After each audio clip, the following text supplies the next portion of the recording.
Paper है बच्चों? बना लिए? दिखाओ।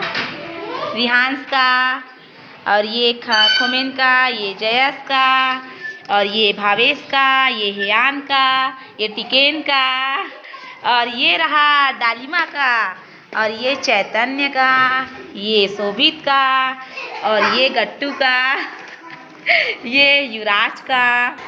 अब इधर देखते हैं भव्यांश का, और ये धवन का। धवन शकल दिखाओ बेटा, अपना शकल दिखाओ जी। नीचे कलर का। हाँ, ये रहा धवन का, और इधर है शिवन्या का। देखो शिवन्या बनाई है। और इधर है हिमांशी का। कैसे हिमांशी? ये है पारुषी का। पारुषी ठीक से करो। ये है पारुषी, और ये है रितु। रितु का ये है। ये जबरदस्त दिख रहा है।